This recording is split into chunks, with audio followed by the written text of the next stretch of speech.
Arsenal committed themselves to public service at the weekend, preparing everyone for the anxiety of the derby by turning the Leeds game into an anxious nightmare. This is the ArsenalVision Post-Match Podcast. My name's Elliot Smith, Black Man, Twitter, Yankee Gunner. Yeah, it was trending towards a nice, comfortable, easy, beautiful spring afternoon at the Emirates. And then the players and Mikel got together, and I think they realized, look, the derby is Thursday. It's going to be anxiety-inducing. It's going to be stressful. And the best thing we can do is help prepare the supporters for that stress and anxiety by generating a little bit at the end of this game. So they did, not too much. Well, it depends on who you are. I know James McNicholas, Gunnerblog, literally left his seat and walked around the concourses of the Emirates because he could not watch the end of the game. Your mileage may vary on how you got through it. Scott on the Instant Reaction pod was acting like, oh, no big deal. It was a piece of piss, no problem. But you know what? I think we can all agree that the anxiety is coming on Thursday. I had a dream last night that we lost the derby 3-0. And the problem now is I've spent the entire morning trying to figure out if that's a good omen or a bad omen based on how I tend to jinx things. Have I just jinxed them or have I double jinxed us? I don't know. Some admin here. We are going to do a pre-match live stream. And before you go, oh, great, there it goes. There's the jinx. The last pre-match live stream we did was before the Chelsea game. So I would like to think we're responsible for the good run that Arsenal are currently on. So we need to keep that going. We are also looking at, and I don't want to get hopes up too high for what should be a phenomenal experience, a live watch-along for the game. The technology is sorted out to make that happen, so that is something that is potentially in the frame. And as a last reminder, later this week, we will pick the winners for the year of Patreon. And I've received so many nice emails and DMs and things like that. We've gotten so much amazing screenshots of great reviews for the podcast, and I just can't thank you enough. And I would love to do so individually for everyone. The COVID has knocked me on my butt a little bit. My brain is super, super foggy and scrambled, which is pretty scary. And if you've gone through that, then my sympathies, because it's not pleasant. And I am doing my best to recover from that. But so apologies if I've not gotten back to you personally. But if you leave a review, just grab a screenshot of it, send it to us over on email, contact@arsenalvisionpodcast.com. You go into the drawing for a couple free years of Patreon. Enough admin. Paul's on Twitter, @PosmanInMyPants. Hello, Pos. Woohoo! Indeed. And Clive's on Twitter, @ClivePFC. Hello, Clive. Hello. Hello. Yeah, I have to tell you, like, I would like to do this entire podcast just analyzing what my dream of losing the derby 3-0 means, but I feel like that would be unnecessarily selfish, so we won't engage in that silliness. Clive, the best place to start with this game, I think, is your experience at the ground, because, something occurred to me. I think back to top four battles of the past, a couple of years back when Arsene Wenger was still here, and it seemed like a perennial rite of passage for Arsenal was getting past Spurs and getting into the top four, but we made it nervy. We didn't always do it the easy way. And I remember the atmosphere at the Emirates being pretty tetchy at that time, not necessarily so supportive, almost like there was this right to top four, that it was expected and that it was almost beneath us that we were going to have to struggle to get there. Yeah. And maybe I'm misremembering, but that's just sort of my memory of it. This is different.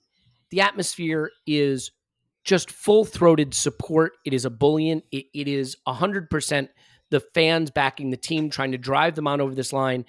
And, the club, to their credit, have tried to do things to tap into what's going on in the fan community. Whether you like the Lewis Dunford song, The Angel, or not, I happen to think it's a cool song. Some people like the idea that the club connected with that and did something with it right away. And maybe for other people just say, it feels manufactured. But I still think it's the right idea to try to get something going that connects the fans and the team and creates atmosphere. And to me, watching at home, seeing the team huddled up before kickoff and hearing that song reverberating through the Emirates, yeah, it was haunting. But I'm curious, you were there, a beautiful sunny spring day, turned into a little bit of a scary spring afternoon.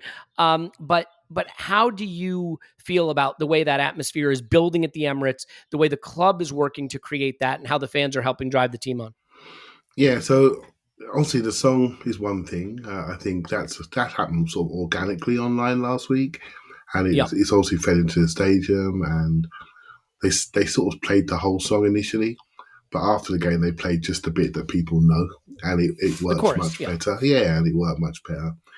And so, but let's be honest, right? From the moment you get there and you walk around the outside of the Emirates, it's just full of smiling faces, honestly. And it's the sort of things that, when you go into a positive place, you can just see it. You feel it, you see it.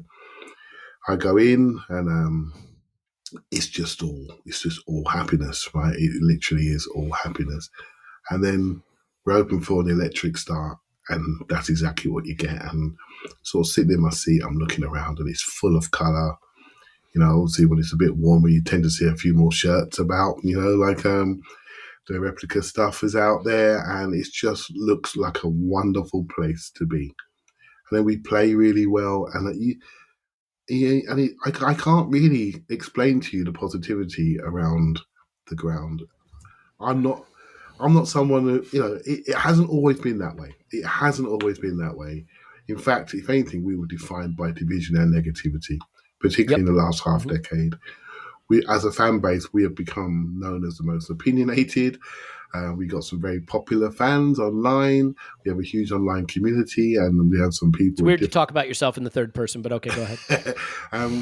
With lots of divergent views, and it's really defined us, right? And then we have a team that's also divided us by certain personalities, for example, big personalities. And we're coming through that. And what I'm really finding interesting is the intelligence of the fan. I happened to meet a lot of people yesterday, and they are so intelligent about the game of football. They really do. They don't just support the team. Really, Arsenal. They know what everybody knows what they're looking at. Everyone knows what's happening. Everyone can feel similar things. Everyone wants the same thing. We're all a little bit nervous, right? But it really is unified. And unless people just come up to me and say the same Clive, things. Clive, I've got to add, there's some selection bias there, right? The fans that approach you are intelligent. Yeah, I just about to dumb say ones that, stay away. I was just about to say that the people that come up to me, maybe, I don't know what it is, but hey, look, lots of people are out there feeling the same things, and it's a lovely, lovely place to be at the moment, and I hope that continues into the next couple of weeks, because it's in all of my Arsenal life. And I was there when we won the league in 2004, 98. It just felt like, that's what we do. Maybe it's because I'm appreciating it a little bit more, that we're doing things correctly. But I really am invested in this, and I really do appreciate what's happening, and I'm not the only one. Yeah, and I think we'll see if that holds through the balance of the season. I suspect it will, and I think what that intelligence about the game does, and the fact that people can consume so much excellent media and content about Arsenal right now that's thoughtful, is I think it clues them into the fact that we're trying to build something for the long term. Because if you rewind 10 or 15 years, what did you get in terms of Arsenal coverage? You got the tabloids and Talk Sport. That's what you got. And it was there to wind up fans, to tap into their ugliest sentiment, to spur on their most immediate sense of self-gratification, result by result. And so the idea of, hey, trust the process, TM, right? That we're in a project, that we're building something for the long term, that top four is a worthwhile goal, would have been undercut by the idea of former giant Arsenal now seems content with top four, or, Arsenal fields young team expecting fans to tolerate mediocrity, or whatever the tabloid headline would have been. But now we have these other things that we connect with, and probably connect with even more, even if it's just on social media, interacting with other fans who talk to each other about what we're trying to achieve here. And I think that all works towards building a sense of unity and togetherness, because you're not being spoon-fed the toxic tabloid short-term headline chasing news.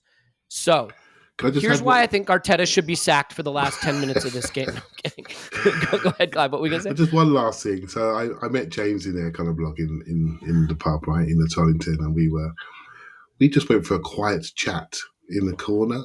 That quiet chat was not able to happen, and people were coming up to the pair of us, and it was quite overwhelming, to be honest with you.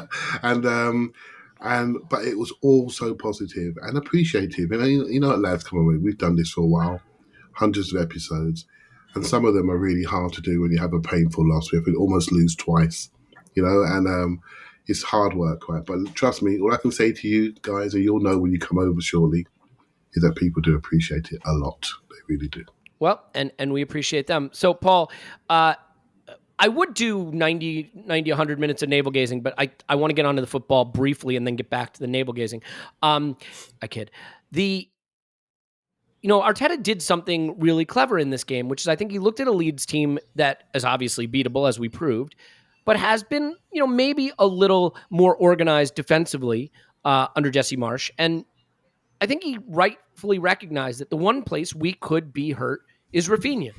And that if you can keep Rafinha from hurting you, then you can make your day a lot easier. So what does he do? He puts Tomiyasu on the left. And it really did two critical things. It completely shut Rafinha out to the point that he was losing his mind after about 15 minutes. He nearly got past Tomiyasu one time early on. Tomiyasu sort of slid to the ground, toe poked it back to Ramsdale. And other than that, he had no purchase off him whatsoever. And the other thing it did, because it turns out Tomiyasu was not just a specialist defender, but quite good at the football, is it brought Martinelli into the game in a way that we've not seen the left-sided forward be as involved in the game in the past. And it really lit up that side. And it's no surprise in my mind that great Martinelli work up the left-hand side led to the assist for the winner for the second goal. So let's talk a little bit about that decision to move Tomiyasu to the left, because it sounds really subtle, but he could have just gone Nuno on the left, Tomiyasu on the right, trotted out kind of what we've been doing and stuck with what works. He made a little tweak, and I think it was perfect for the game, and I think it really set the balance of the game, the way the game played out early on.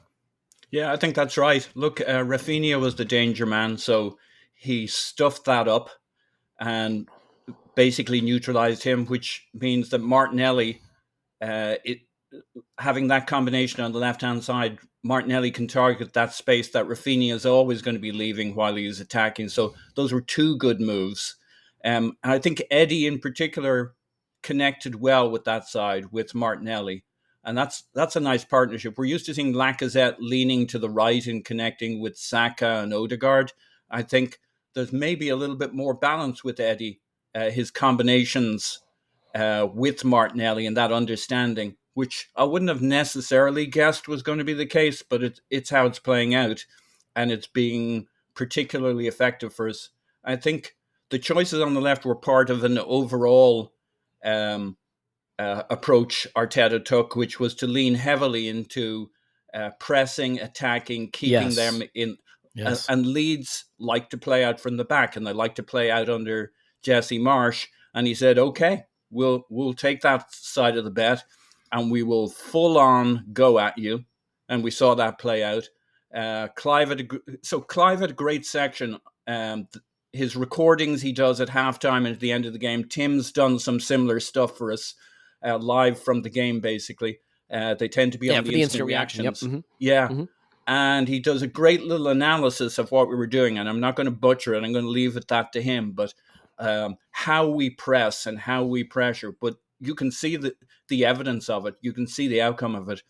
And then you put that into our overall context. So if you take this season, we played 35 games. 2 of them have been no-score draws. So that leaves 33 games where there's been a score. We've only drawn 3 games. So that leaves 30 games where there hasn't been a draw. In 24 games, we've gone ahead first. So of those... Interesting. Yeah, that's a lot. And of those 24, we've won 20. So you want to know what the plan is going forward? Score first. Score first. Yeah. It's it seems obvious, but it's much more obvious for Arsenal. And basically, once we get Clive can tell you what our football is now. Like I say, he did a really good analysis of how we play. But I can't do as good a job as that, but I'm a simple man. I know when we've got our football. Thank you. Walked into that punch. I know when we've got our football on, and so does everybody else. And Clive can tell you what we're doing, but I know when we're doing it. And in that first half, and by the way, we're going to talk about how tetchy the second half was. We still battered them. They had 3 shots. I think they'd 1 shot in open play, and it was from outside the box, from that last moment inside the box. overall, we battered them. Everybody's nervous. Everybody's having ups and downs and the variance of football. Chelsea, like Spurs had a great game, but the great game before that, not so good. So I think all this, Arsenal is the kind of team that always does it. Like, screw that, it's football. Everybody's having ups, downs, ins and outs at the end of a tired season. We're doing fucking great. We roll.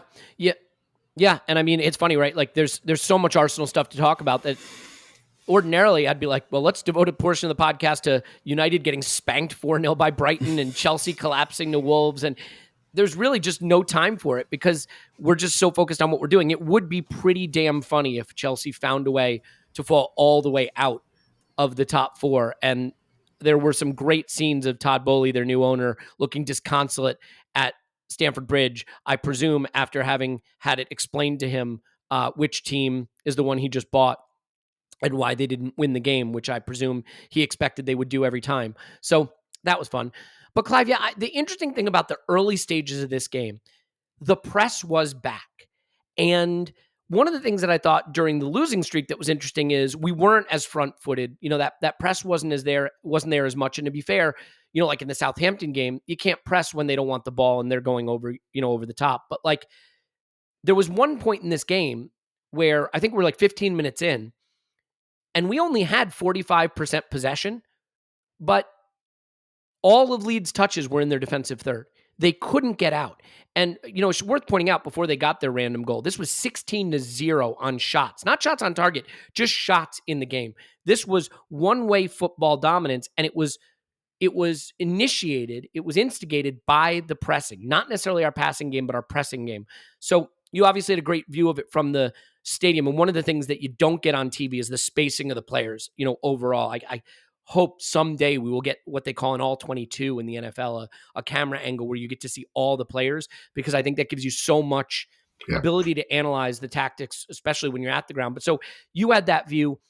Do you agree that this was a particularly front-footed, pressing-oriented approach that was built on winning the ball back high up the pitch rather than trying to pass our way through them?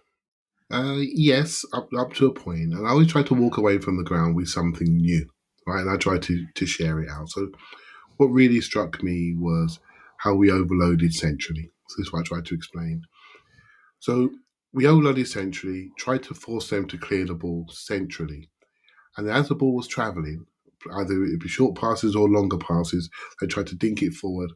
We would win it high, but we wouldn't just win it, we would regain it and we would keep it. And I think how we supported the person going for the duel was really, really good. And so there's a Holding's going for a stretching header. You'd see Saka come inside. You see Cedric come inside. You see Elneny come inside. Give it to me. And so they're there for the knockdown. But you're not winning it and into a 50-50. So once they win it, knockdown, first two passes, out we go. And that kept the pressure on. Right, so we really did focus on overloading the centre, and Eddie played his part in that as well. So we had our diamond going on in there, and the fullbacks, because we had like Cedric was slightly inside a little bit, and with Tomiyasu being a righty on the left, he was tucked inside a little bit. So we really had our bodies in the middle of the pitch. So imagine you're like a Leeds back four now, right? And you're standing there and you're looking ahead, and all you see are red shirts. And your player's the other side, and you can't see them for these red shirts. What you do, because you don't feel comfortable, because you know if you lose the ball and you see overloads and superiorities in front of you, what you do as a back four then is you naturally tuck in. I've got to protect my goal. I'm going to tuck in a little bit, protect my goal, make sure these players can't run through me. I can see too many of them. They can't run through me. You're towards the defender. Protect nearest to your goal. So what do? We overload the centre, but we stick a couple of kids out on the touchline, literally on the touchline. And those kids are not bad in Martinelli and Saka. They can move. And we were getting the ball out to them quickly. And of course, now the fullbacks are forced to get over and react late at speed. And we saw what happened when Elneny was too fast to react into the corners. Right, he ended up getting sent off. And that was our trick, really, to overload the centre, but also make sure we were brave enough to keep people wide. Now, at this time of nervous football, that's a good philosophy. Make sure you can't be run through. Make sure you focus on protecting your spaces and maybe you can control territory. But also make sure you have an exit. And we had our 2 exits. We also controlled the territory. We also controlled the central zones. And with Eddie's energy, he was able to drop in and help overload, but also spin around like he did for the goal. He did his bit in the midfield, flick spin, Martinelli, kill someone on the outside, chop back, goal. And I am honestly, lads, I'm sitting there going, oh my goodness, this is beautiful. Where should I go for my drinks and food later on? I mean, it literally was that. There was not a worry bone in my body. But yeah, I really like what we did for this game. It'd be interesting to see what happens for Spurs if we want to control territory in the same way. Maybe that's something for later in the podcast. Yeah, well, let's talk about Eddie for a minute, Paul. I think, we are in a situation right now where we're going to take goals anywhere we can get them, anyhow we can get them. We don't have what I would regard as an elite proven goal scorer. We have good players who are young, who have goals in them, but we don't have that guy that you say, well, he's going to get us the goals. So we get through a West Ham game with 2 goals from set pieces from defenders, and we get through this game with, a really well taken goal in terms of Martinelli skinning someone on the outside, cutting it back to Eddie, adjusts his body, weaker foot, nice finish, but also just some industry, some endeavor, taking advantage of a goalkeeper who looked like he was going to have a little sit down and cry at some point during the first half. And that works too. Eddie has definitely provided us something. Now, my ability to analyze what he's provided us is maybe not as clear as some people. I actually find that what we are getting is some pretty bog standard, decent center forward play. Some running, some endeavor, some physicality and pace in the right place at the right time. And this is not me trying to take anything away from Eddie. I just think we had gotten with Lacazette to a point where we had a slow central midfielder wearing the number 9 and pretending to be a center forward. That's the level it had sunk to. I'm not saying that's what it always was, but it had kind of sunk to that level. And in Eddie, we've injected a bit of pace and threat and danger back into that position. Some of the kind of running and harrying that you need from center forward. It puts the central defenders on alert. It moves them around more, puts the goalkeeper obviously under a lot more pressure. And you see what that gets you. I actually think, and we can come on to this in a minute, that this was a tale of 2 halves from Eddie, a very engaged, elite first half that looked like really top center forward play, and a bit of a strolling second half where we could have used a little more engagement from him. But setting that aside, I want to talk about his first goal. That is a goal we've seen Aubameyang score, for example. I cannot remember the game, but there was one where he literally did the exact same thing, chased down a goalkeeper, took it off his foot. I wish I could remember the game. I think it was Watford. This is where Tim comes. I think it's Watford. Was it Watford? Yeah. But Tim probably listens to electronic device right now saying no or yes. Yes, screaming out the right answer. But Paul, I mean, let's talk first half, Eddie. Like, it is definitely the kind of center forward play we have needed. And we can all debate what the level is, but he looked like he belonged up front for Arsenal is the best way I can put it. And I think the 2 goals demonstrate 2 different skill sets. One is just really athleticism, focus, determination. And the other is some intelligent running and really quality finishing. I'm not saying that's a hard goal. It's a Messi-esque goal, but he has to adjust. He has to use his weaker foot. A lot of players try to take that on their strong foot and mishit it. It's a good first half from Eddie and 2 good goals. And, the guy said, he sat down in an interview, Paul, and he said, if I don't score goals when I get starts, then that's on me. But just give me some starts and give me a chance to show I can do it. And he wins us this game. Yeah. So I'm going to talk about Eddie, and it might sound like I'm talking about him in opposition to Lacazette, but I'm not. I'm talking about him in opposition, I like that word, to other strikers or other supposed strikers. Eddie has striker's mind.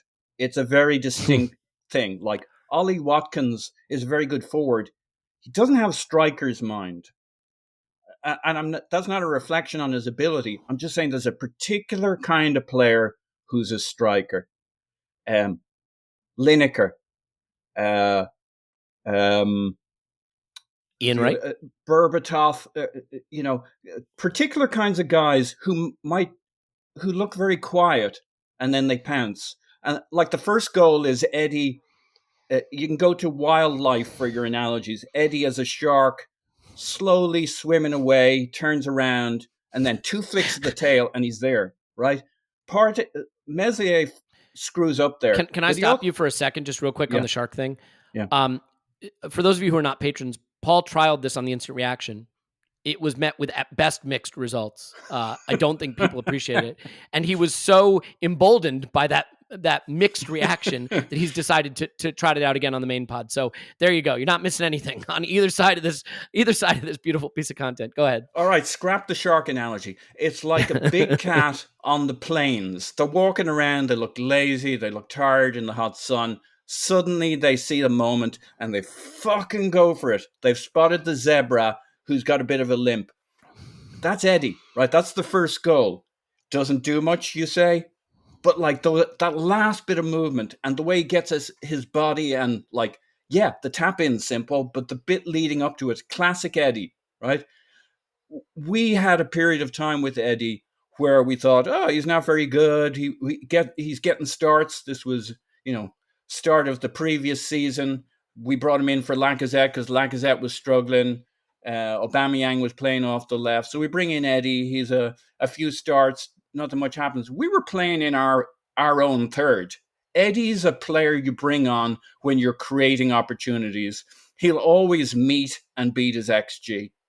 He'll always make the runs. He'll always be in the spots. He'll always get to the 6-yard box. He's a striker first and foremost who also helps with your build-up play. His movement's really good. The more time he's going to be a bit special. I don't know how special, but he's always had this. He's always going to be in the right spot. His movement's really good. It's fluid. The more time we spend in our final third, which we're finally doing, the more Eddie will make sense in a team like us. But if you're not doing that, if you're assessing him on why isn't he doing good when we're spending most of our time trying to play out of our back third, and as we did for a season and a half, we didn't play in the attacking third, you're going to think, Eddie, he's not up to much. The second goal, yeah, that's all about adjusting your body, improvising really, but making sure that ball goes where it needs. Second half, you see a bit of striker's mind, right? He does a bit of work, but not as much work as you want to see him do. The body language comes into it, but we should interpret his body language with the idea that he's one of those strikers and sometimes he'll annoy you. That's my take on Eddie. I think he's really, really good. I've thought he's really good for a while. I didn't think it was going to happen for him at Arsenal as it played out. The guy's a bit special as a striker. I just don't know how special. Yeah, I have to admit, like, in the midst of a top 4 chase where we are scraping our way to hopefully big things at the end of the season, doing anything we can to get over the line, and Eddie has come in really in an emergency situation and provided a spark. I just find it to be the wrong time. I mean, there's no avoiding this. I was going to say the wrong time to be discussing giving the guy a contract and what his future at Arsenal should be. What should be, and to be fair to Mikel Arteta, when asked about this after the game, he said, can we just stop and let him enjoy this? Can we just stop and let him enjoy that he's getting this chance and that he's taking advantage of it and enjoy how beautiful it is? Because that's the right attitude. I don't think you can, when a guy's just scored 2 goals to get you a crucial win, to keep you in the race for Champions League, that's not the right time to clear-headedly examine what the club should do strategically in terms of offering contracts to players. That's the time to be clapping and cheering and celebrating and high-fiving the player and hugging him and loving him, buying his shirt if you want to. But the clear-headed analysis of what to do with the future of these players, whether it's Elneny or Nketiah, is when the dust settles on the season and you can think about it a little more clearly. And I'm sure the club will have that kind of sober analysis. I understand why fans are caught up in the momentum of it. I don't think that's necessary for right now. Clive, we can just appreciate what Nketiah is doing, what Mohammed Elneny is doing, what these players are doing. And I had a thought, by the way, and I'm curious if you agree with this at all. I actually think that it's a sign of really sensational coaching, because I think when you have to go from your starter tier players down a tier, and that's not to knock Elneny or knock Nketiah, but these are little used players. Nuno, Cedric, Nketiah, Elneny, these guys are coming in at the sharp end of the season and contributing. When you have a system that's really good and a coach that's really good and the instructions are clear and the roles are clear, I think that puts players in position to get the most out of their talent level. When you put players on the pitch with a lot of pitch to cover or a lot of different things they have to manage and the instructions aren't as clear and the system isn't as specific, Suddenly you're asking these players to figure out and solve a lot of problems on their own. And the really elite players can do that. But the players that maybe are a step down from elite may find themselves overwhelmed by the amount of responsibility put on their shoulders. And I think Arteta deserves credit for saying, you know what? I'm going to restore Xhaka to midfield. I'm going to put my squad players that I'm bringing in positions that they feel comfortable, where they can thrive. Now, the players still have to go out and do it. Elneny still has to go out and look like a Premier League level player, which he has done and more. And Eddie has to come in and look like an Arsenal striker, which he's done and more. But I think it speaks to the quality of the coaching that you can bring in these players at this point in the season and get performances from them because the system is putting them in positions to succeed. That was not necessarily the way he solved these problems last season. I think he has done a really good job with it this time around, and it's a credit to him. So how do you think about certainly Nketiah, this performance from Nketiah, and maybe also someone like Elneny, who looks brilliant, and we know so much about this player and who he is, but to his credit, he's come in and we've seen the best of the things he can do when that has not always been the case in the past. Yeah, another thing that I came away with yesterday that really stood out to me was the principles of how we play are now entrenched in the team. Exactly. Yeah, I agree with that. And you can see it. And the way you can see it the most is as the ball's circulating around the team or through the team, there are multiple players pointing at the next pass. They've rehearsed it. They've done it before. Multiple players know where to go. And you can almost predict what's going to happen. And when you see somebody that's not quite there, not quite on message, they stand out. And you know the person I'm talking about, by the way. It's not talent. Mm-hmm. Yep. It's about being on message. Was it the guy who didn't realize the keeper wasn't in goal late in the second half? You know what? That was just one thing, but there were other things he was doing, which didn't. I know. I'm just. And to be fair, he hasn't played for a long time, and it showed, and that's fine, right? Any job we do, you haven't done it for a long time. Guess what? Next time you go and do it, you're not so good at it as you were when you're doing it all the time. Sometimes even jobs you do every day. So that stood out to me was the. He spoke about, I've never heard his term before. When he joined, he spoke about getting us to play with one brain.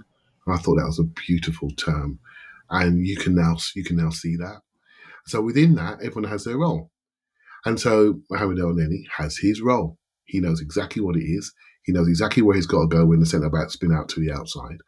He knows exactly what he's got to do when the goalkeeper's got it into his hands or feet.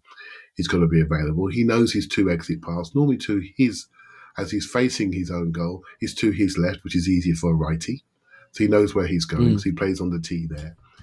And he gets up behind things. He keeps it moving. And if he has to step a line, he does it. But he doesn't keep going. He drops it off. Xhaka's always there for him.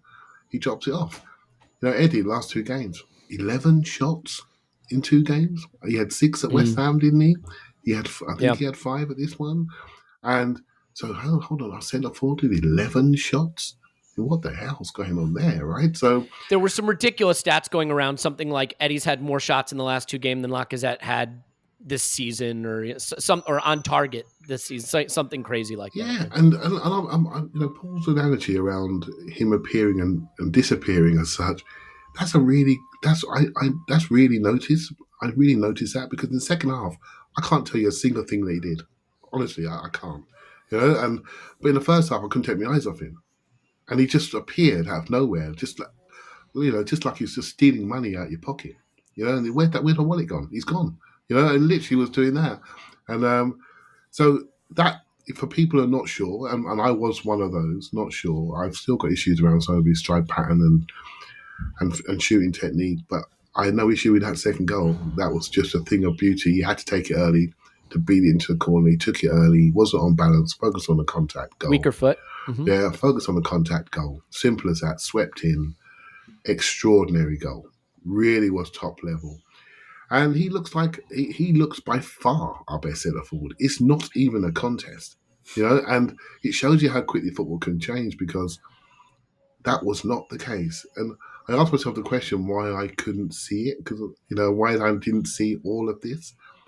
And I think part of that with my analysis, and I have to hold my hands up here, and I'll make sure I explain why I didn't. I was annoyed by some of the misses that he had. But I may have been annoyed with the results. Yeah, I may have been more annoyed by the results and how we lost the game. And then Eddie had a chance to fix a couple of these things and didn't quite. And I'm thinking, I wanted you to take this chance. I wanted you to take this chance. I know you want to play. Why have you not taken this chance? And then, so I was annoyed. I wasn't analysing properly, right? So, but I will say, I didn't expect this level of confidence. And he's going through that moment in your life when you feel invincible. And he's going through it right now. And we are riding that wave. And he's got a couple more games to go, mate. And whatever happens to him, and if I'm him, I would probably think about going somewhere. But as an Arsenal fan, why wouldn't you want that person in our dressing room to continue? Academy kid. Yeah. Been there it's easy to root 14. For. Yeah. Why would you want him in the dressing room? Easy work for us. Sign him up. Arsenal have offered him contracts. He has chosen not to sign it. Let's not think we're being lazy here and go, look, let's offer him a contract. We've offered him contracts. He's chosen not to sign it because he wants to go and play football. He's probably signed a pre-deal somewhere else. Let's see what happens. But good luck to him. Whatever he does, good luck to him. Can he just pull out one more game for us on Thursday night? That would be really, really nice. Really nice. Look, if he scores a hat trick at the toilet bowl on Thursday, I think you just go with Rio Ferdinand's advice about Ole Gunnar Solskjaer, and you put the contract in the middle of the pitch, and you leave all the numbers blank, and you let him fill in whatever he wants. And I think that's the only sensible way to handle that. So, yeah, look, there is always this tension between what is easy to root for as a fan and what is strategically the right thing to do. It is very hard to see clear-headedly. Like, Newcastle United paid a lot of money for Joe Willock on the back of a hell of a run. And it's a run I'm sure they enjoyed and they were thankful for. And that's not to say Joe Willock's not a good player. He still may be a very good player. Did they make the right choice clear-headedly, holistically analyzing who the player is? Or did they get swept up in how he finished the season? I mean, they literally made him the priority summer transfer target last summer.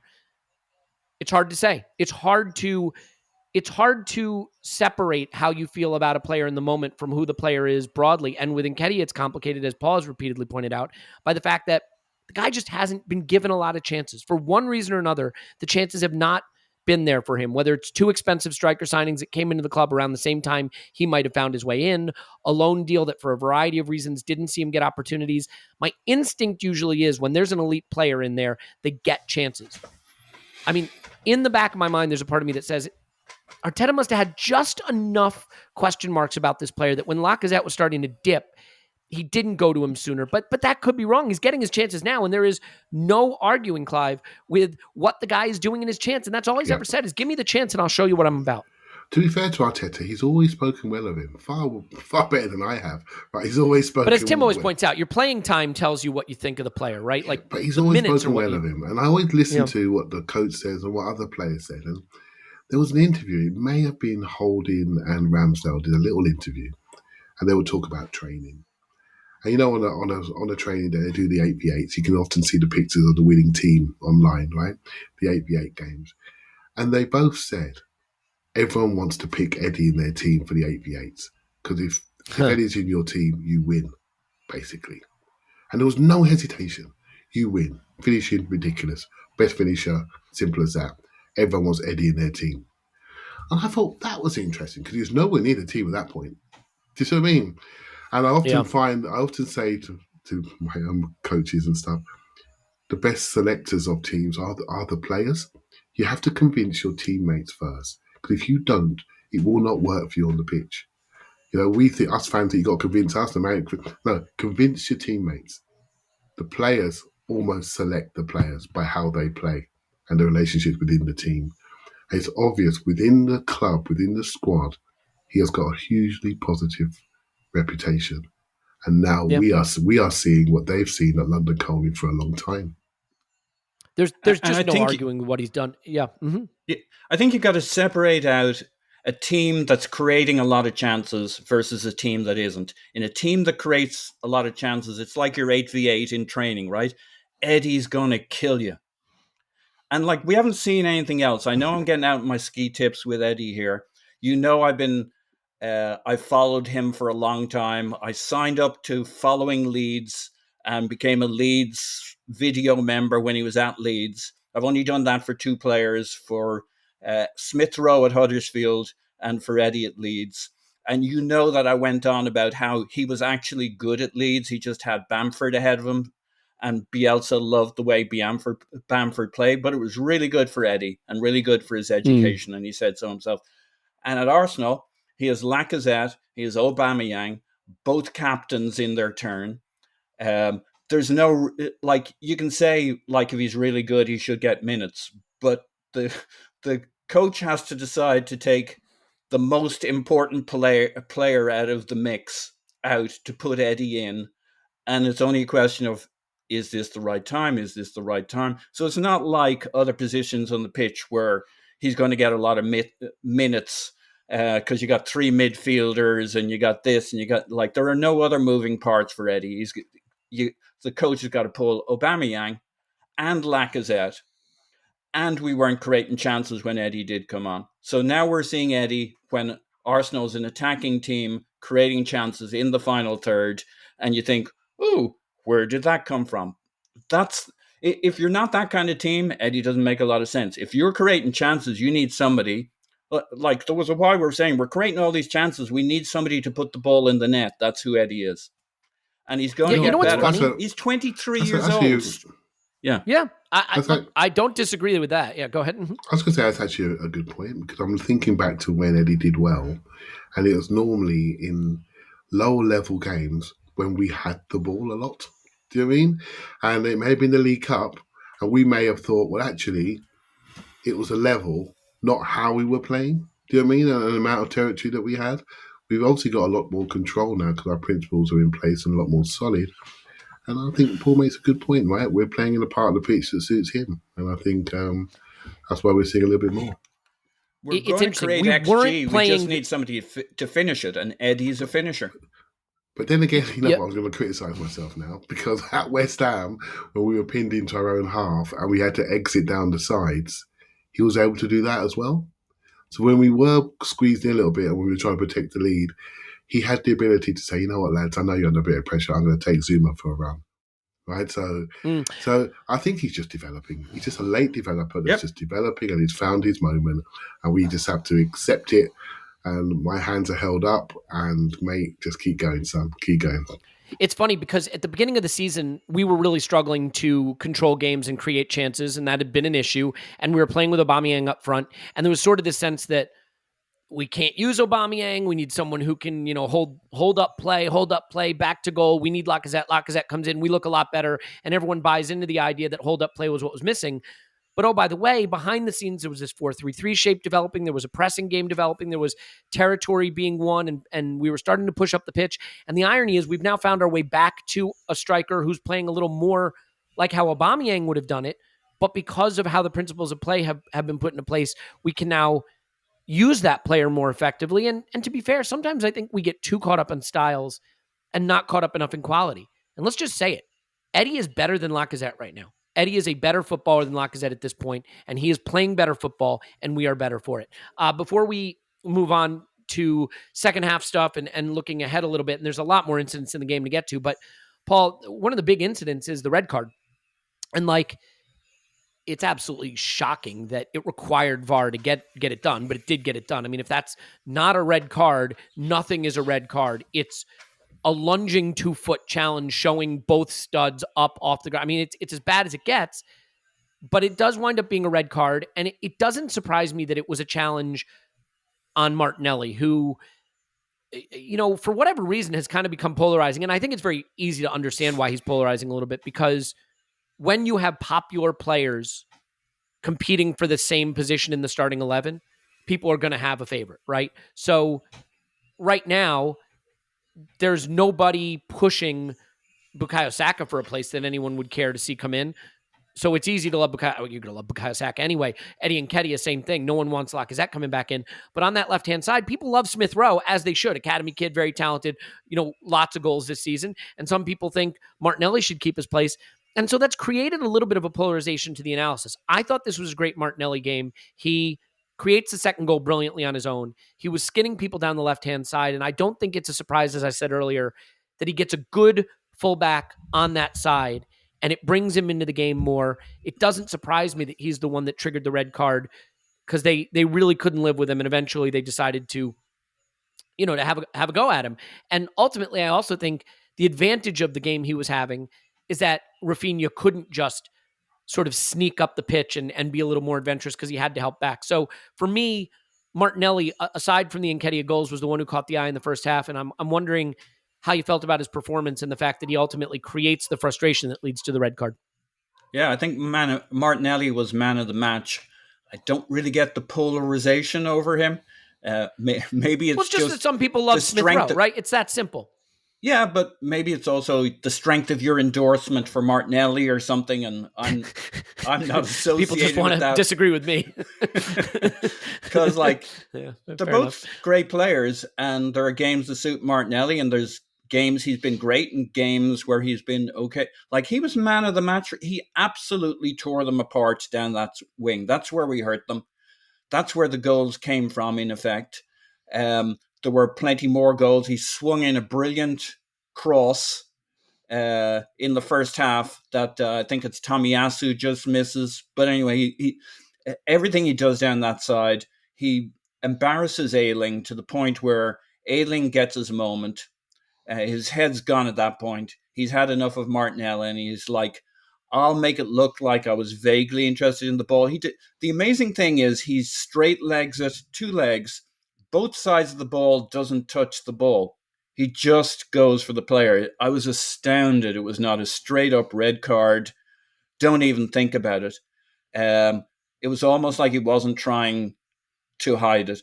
It was the sound from the crowd, the reaction from the players. I'm still amazed the ref didn't give him the red, just straight up red. There was no question. And then they show it on the VAR, and they show that video replaying of him coming in with the straight legs. I'm like, holy cow, this guy is screwed. It looked like you were watching somebody assassinating somebody.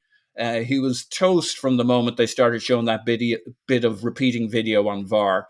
But it was all a symptom of the disease that is Martinelli. Hang on a second. He just absolutely killed them. And I think, I don't know how he doesn't get the start against Spurs, apart from Smith Rowe has had some incredible games against Spurs too. So it's an interesting one for the manager to think about. But he absolutely tore them apart down that side, dribbled, pulled 2-3 of them towards him who would come out with the ball. Like that, the second goal where he's got 2-3 players around him. He's going nowhere. Manages to lose them all, get to the byline, pull it back perfectly, and Eddie was on the same wavelength. I thought it was one of his best performances for him. Yeah, he does some Alexis stuff for us on the left in terms of creating some chaos all by himself. You cannot guard him, cover him with one guy. He creates space with his dribbling. He's actually pretty clean on the ball. Like everyone remembers the statistics with Alexis, where it'd be like, Alexis lost the ball 47 times in this game, but also had a hat trick and 2 assists, right? And you're like, well, I guess that's okay. But Martinelli is pretty clean on the ball. He doesn't really lose it in bad positions. He's very switched on defensively. I took notes in this game, and the number of times where I have chances created based on his play. He took on 2 and almost found Eddie at the far post. He had a really nice play where he got in behind with a nice Xhaka pass, and then finds Xhaka again, who slides it to Saka, and gives it back to Martinelli for a shot from a tight angle. He had the one where he skimmed the top of the bar, which was really nice 1-2 play, and I thought he adjusted his body well for that. The one bad on his wrong chance foot, that he missed. Yeah, the one bad chance he missed, I thought it was sort of, I think, on the volley a little bit, center of the box, and he swiped it wide up the right. I want to get to some other performances. Odegaard, I think, is one that we should talk about especially as well. But before we do that, I think you know where I'm going with this. It's really this simple. The time for regrowth is happening. It's thunderstorms outside. It's a beautiful spring day. Spring is about regrowth. But you know this. If you've ever, worked out in a yard, in a garden, trimming things back is how you keep them healthy. It's how you keep them looking good. You have to have the right tools to work in the garden. And you have to have the right tools to work on your garden. I'm talking about your secret garden, your magic garden, that special area, the below the waist area, the party in your pants. You got to keep it clean. Look, this is about Manscaped. Right now, it is time. if you haven't tried the Lawnmower 4.0, you're going to be putting on those short shorts. You're going to be going bathing suit season, swimsuit season. We don't want any growth taken away from the beauty that is the rest of your body. So it's time to get the Lawnmower 4.0, the best purpose-built trimmer on the market. It is a long battery life, works in the shower, wet, dry. So, that was the thing, right? I used to get in the shower, and then I'd see my wife's razor there, and I'm like, well, I should probably do some trimming, and who knows how long that razor had been there. And you go to work, and the next thing you know, you've done more damage than you've done good. It's just not the right way to go. Go with a trimmer that's designed for the job. It's got skin safe technology. It's designed to work on looser skin, so it cuts the hair, not the skin. Long battery life, wet dry, as I indicated. It's got the induction charger, so you just set it in the cradle and it charges up. But I think I charge my lawnmower like every few months at the most. It's got guards, so you can trim different areas of your body. It is a button lock, so if you throw it in your shed travel bag, that you can get from them as well, it doesn't accidentally start turning on. If you get the Performance Package 4.0, you'll get the Weed Whacker, which does ear and nose hair. You get the Lawnmower 4.0, the Shed Travel Bag, some boxers that are really nice, as well as some toners and deodorants and things like that. So go to manscaped.com, use promo code ArsenalVision, 20% off and free shipping worldwide. Manscaped.com, promo code ArsenalVision, 20% off and free worldwide shipping. Come on, do it. Do it. You want to get cleaned up down there? This is the time to do it. Manscaped.com, promo code ArsenalVision. Do it now. Now, I find that habits are hard to start and hard to keep, but there's one habit that I found very easy to keep, and that's taking AG1 from Athletic Greens. AG1 is a supplement, a nutritional supplement that is vitamins, it's probiotics, it's adaptogens, it's all the things your body needs in one place. And I'm one of these people that was taking like vitamin gummies and all of these different supplements every day, and I had to remember to take them, and it was getting expensive. It was getting frustrating. And then you'd read an article that would say, oh, well, with this supplement, you're actually probably having most of it pass through your body without the uptake. So AG1 from Athletic Greens is something that I've been taking every day, and I find a few things. So first of all, energy, which is a big, big thing that I need. It's allowed me to cut back on the coffee a little bit, although I still take my coffee, of course, but I start my day with the AG1. And a few things to bear in mind, because one of the things I know for a lot of people with supplements as well, I'm gluten-free, or I'm keto, or I'm paleo, or I'm vegan, or dairy-free, whatever the case is. It's lifestyle-friendly for all of that. No GMOs or anything like that. Another thing that I think is important for it is just that it combines a lot of benefits. Gut health is something that I think a lot of us would like to do better, but we're not sure how to approach it. Well, AG1's a small micro habitat with big benefits. It's one thing you can do every single day to take great care of your gut health. And your subscription will come with a year's supply of the vitamin D, which is so important to add. Especially we have very dark winters here, so getting vitamin D is a really essential supplement. Also, it's a company that values sustainability. So they are a carbon neutral company. And as you know, we're very philanthropic positive on this podcast. In 2020, Athletic Greens donated over 1.2 million meals to kids through the No Kids Hungry campaign in the United States. So a great company in that respect. So what do you need to do? Well, to make it easy, Athletic Greens is going to give you a free 1-year supply of immune-supporting vitamin D and 5 free travel packs, so you don't have to miss when you travel. All you have to do is visit athleticgreens.com/vision. Again, that is athleticgreens.com/vision. to take ownership over your health and pick up the ultimate daily nutritional insurance. One last thing to tell you about, then I promise we'll move on, and that is how to take care of your business. The best hiring partner on the planet is Indeed, and you should be partnering with them. They're going to save you hours on multiple job sites because they're the one site where you can attract, interview, and hire all in one place. You know about Indeed by now. I've been talking about Instant Match. As soon as you sponsor a job post, you get candidates that meet your must-have requirements, or else you don't pay. With Instant Match, over 80% employers get quality candidates whose resumes on Indeed match their job description the moment they sponsor a job post. And then you can invite candidates to apply, which creates that connection between you and the candidate, which I think is brilliant. Indeed is the only job site where you only pay for applications that meet your must-have requirements. They're an unbelievably powerful hiring partner, delivering 4 times more hires than all other job sites combined, according to Talent Nest 2019. So start hiring right now with a $75 sponsored job credit to upgrade your job post at Indeed.com/BlueWire. Offer good for a limited time. Claim your $75 sponsored job credit at Indeed.com/BlueWire. Indeed.com/BlueWire. Terms and conditions apply. Pay per qualified applicant. Not available for all users. You need to hire. You need Indeed. Clive, is that enough of that? Indeed. Indeed. I apologize. My brain is in absolute slow motion through the COVID fog, so I'm struggling through that, and I appreciate you bearing with me as I did. But one of the things that I've been so impressed by, Clive, is the way Martin Odegaard has, just continued to embrace his role as sort of the technical leader of this team. And I don't want to pretend that he's been great in every single game. That's not necessarily the case. But more often than not, especially in games like this, when we are playing in the areas of the pitch we want, he has a great game. Those things go hand in hand. But the thing with Odegaard is, if he's not scoring a goal or providing the assist, it's easy to miss some of the things he's doing because they're so clever and they're so subtle. I mean, the shot Saka hit straight at Meslier came from a gorgeous disguised pass from Odegaard, no look out to Saka first time. He always just makes the easiest, quickest, cleanest decision. Not always, but most commonly. He obviously had a chance in this game that I think he hit too close to the keeper. He had a free kick cleared off the line. The team really seems to trust him to be the guy to get the ball on the edge of the final third and make the right decision. And more often than not, he does it. I thought this was a great Odegaard game, and I wanted to focus on it because I think he's one of these players that unless he's involved in that final moment, as I said, sometimes you can overlook what he does, but we shouldn't because it's so important to how we play in the final third. Yeah, the word technical security pops into all our heads, really. You have to have a player like this if you're going to play in the attacking third. Mate, just give him the ball in the phone box. It doesn't matter, right? He's just so neat. In fact, when he gives it away, I think we over-index the giveaways because we're so disappointed because he never gives it away. Do you know what I mean? And so when he does, we're like, what's going on here? I often find his bad games come from a lack of energy when he's tired. And I think that's going to be our challenge, when to rest him. He can't play every minute of every game. Obviously, we're coming to the moment of truth.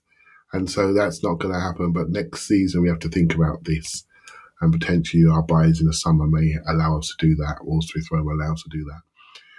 But for me, he's one of the coaches I was talking about on the pitch, right? He's literally coaching the team on the pitch, no doubt about it in my mind. And there were gasps in the stadium of some of his passes. Gasps, literally gasps from people who had a good view of the pitch and they were still gasping. They were gasping because how could he see it? So that was the thing for me. It's something I've been thinking about overnight as I'm getting over my hangover. What we have with those four up front, right? Let's just think about this for a second. Right? We got a 23-year-old that's got experience, but really been thrown around on loan a couple of times. He's finally found his home, and we all love him, right? We got a couple of 20-year-olds on the outside of our pitch, kids really, and another academy kid has played 20 top-flight games. And I can't get over this feeling that we shouldn't be here. Do you know what I mean? We shouldn't be here with this group. And the reason why we are here is because of how we play, the inter-team relationships, the principles by which we play, the abilities that we have that have overcome the lack of experience and the lack of age. And Odegaard is the perfect bridge. He's almost like the leader, what's the word I'm looking for? The totem pole, the flag bearer of this new system, this new way of playing, this new team. He is like the perfect player for what we're trying to do. And it's wonderful. I can't get over this thing. We shouldn't be here. We shouldn't be here with this group. Look at the Manchester United squad that's just broken up, right? I'm sorry, look at the Spurs squad and some of the players having top end of their pitch and their levels of experience. Look at Chelsea. They're coming back to the pack. They should be winning titles with that team. The levels of experience that they have, international tournaments, the goal scoring, the assists, record breaking. You look at Chelsea, you're absolutely right. You look at their centre forward, 90-odd million, another one for 60 million, another Havertz, another 70 million. We're talking about players, even their academy players ringing internationals. We are talking about a level that we shouldn't be at. We shouldn't be here.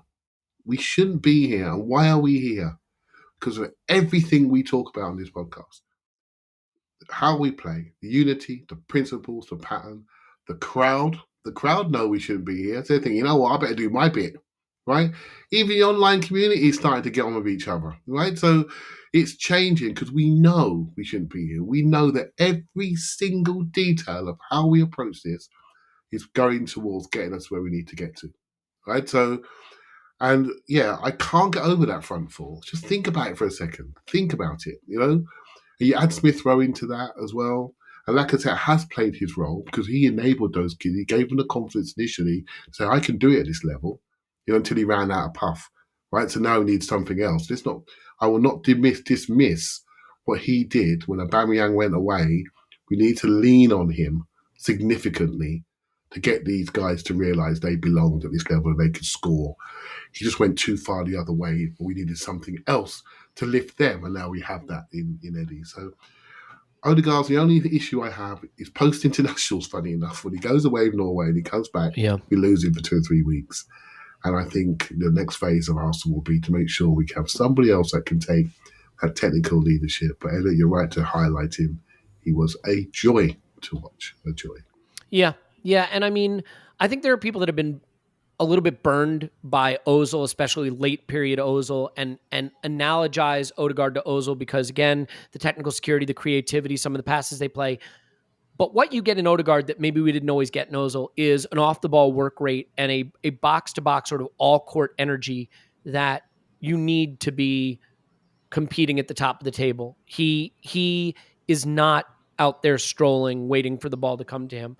If anything, I think he's at his worst when he comes to the ball sometimes. He's a player who has said himself that what he needs to do is find the pockets of space, not always be drawn to the ball. Yeah, Clive? He just needs to shoot. That's another thing I didn't mention. I don't know if you guys agreed. I felt yesterday there was a couple of opportunities to shoot and he chopped a reverse pass. Hey, mate, if he chops reverse pass and we score, we're all saying goal of the season and I'll love him forever. But when he chops reverse pass and the player doesn't see it and we don't get a shot off, I'm thinking, just shoot, mate. Come on, shoot. You've got goals in you. Especially against a guy like Meslier, right, who looked like he was going to cry at various points in the game. You've got goals in you, and I want to see him shoot because I trust his shooting technique. I really do. I trust it. I want to see him shoot more and take more goal-scoring responsibility. I don't worry about where he picks up the ball. I'm not too worried because he seems to go where the team need him. And as I just dropped into the chat, he regularly tops our kilometres run per game. And so, I think he's a wonderful player, mate. He did have a shot, a good one, and he was played in by Mohammed Elneny. And Paul, the pass from Elneny to play him in was beautiful. Reminds me of the game before against West Ham when Elneny played in Nketiah a little bit. Granted, that was a little more with space to run in behind. This was sort of a line breaker right up the seam. Elneny had a very good game. Elneny completed what he always does, which is 107% of his passes. The guy completes passes he didn't even attempt. I still think he opts for safety a little more than I'd like because when he doesn't opt for safety, you see what he can do. But he's playing the party role and not half bad at it. This was not a 4-2-3-1 the whole game. Xhaka was going up into that 8 and leaving Elneny to do the job. And granted, it's 10-men Leeds, but he did it. And he's doing things that I don't think a lot of people would have thought he could do. Look, you're going to get safety and security with Elneny, but in the past, what my complaint would be is it's very easy for a team to defend us because they double Xhaka, and if the ball goes to Elneny, he's not going to hurt you. And he is taking some responsibility to change that now, moving it quicker, looking up. Do I think there are still times when he receives with his back to goal and could turn and go into the space that's in front of him? Sure, if I want to nitpick. But there's a reason he's, not our nailed-on starter, right? So for what he's doing, I think he deserves huge credit. If you told me that with Partey out, we would stick with the 4-3-3 at times and let Elneny play the Partey role, I would have had real concerns about it. The way he's playing right now, it certainly seems good enough to me. I mean, given the game Martinelli had and Nketiah had, I still think Elneny has a really good shot for man of the match in this. And yeah, some of it was a chunk of it, 2/3 of this was against 10-man Leeds, but that has its own challenges. And a third of it, and our best third of the game, was against 11-man Leeds. I don't know who this guy is, True. honestly. I have no idea who this player is. He's, it's like he's been embodied by Partey's spirit. He's spraying it around. He's like, Xhaka, as you said, was pushed up, especially in that first 25 minutes. Xhaka had a really good game, but part of that was the fact that he could let Elneny do his thing. Everybody was on the, like, as Clive says, they're stepping into positions. We're not changing how we play now when a player comes in. That player is coming in to allow us to play the way we play. Elneny was great. There's that interview he did, I guess, for Egyptian TV or something like that. I've only seen translated. With Mito? Is that the one? Yeah, something like that. And he basically says, he talks about how he was basically out of the club and he wasn't in the plans, and then he came for pre-season, and Arteta saw that he followed instructions, and if there's one thing he can do, he'll follow instructions to a T. Perhaps Arteta's just given him the instruction to play just like Partey, because he's playing just like Partey. He's been a revelation, and I love when a player totally proves me wrong, with on the upside, and I don't know who this guy is. He's brilliant. Give him another contract now, as long as he promises to keep doing this. No, he's been sensational, and he's been brave, and this is his best performance for me. I felt that in the United game, some of his more progressive moments were almost United cutting off the safer options from him, ironically, and he looked upfield and he hit the ball, or he dribbled and passed and broke the play. And in this one, he elected the more aggressive passes, the sweeping passes. The boy can spray a pass. We've seen him score from distance against Barcelona. Like, he has quality from distance with the ball, and he can spray a pass, and he's opening it up. So it'd be very interesting to see how it works against Spurs. He's going to have some space at times to use the ball, depending on how they play. I don't know how he'll be if he's truly targeted by a very aggressive midfield. That's hard for anybody. It's really only somebody like Partey who comes where the cream rises to the top there. But against most teams, he's going to have just a little bit of time to spray the ball, and I think he'll have some time against Spurs. I hope he keeps it up, because this was absolutely pivotal to us being able to switch the ball, switch the play, and keep Leeds on their toes. Yep. 82 passes played, tied for second most in the team. Gabriel Magalhaes had the most. He was 94%. Tomiyasu and Mohammed Elneny had next most. Tomiyasu, 93.9%. And Mohammed Elneny, just the 97.6% of his passes completed. And I don't think that pass completion is necessarily the best measure, because there are times with Elneny where you would see that number, but it means that he's not actually moving you forward, progressing the ball, but he had the progressive passes. We were talking to Scott on the instant reaction. That's the thing. His progressive passes number was really good as well. That's because of how we play, Elliot, right? If you got 2 8s in front of him and you got 2 wingers on the outside and you got forward offering you a target, he now has targets. So if he doesn't hit them, what the hell's he doing on the pitch, right? Because that's the role we ask of that player. Absolutely, we do. I think it's quite interesting because he's a true 6 in this system. Yeah, Partey's a 6 in this system that could play 8, but he's a 6 because of what he does to get out of the press. Is just so spectacular. Xhaka's been forced into an 8 role, and he's more of a double 6. So right now, given the fact that David Ornstein said this morning that we're potentially in contract talks, Sambi's seen as a 6 or an 8. I actually think that his age, he could develop into an 8 at this stage of his manlyhood, shall we say, until he develops that man strength to hold the base of the team. But potentially we are looking at, I've always felt that one of Elneny or Xhaka would go.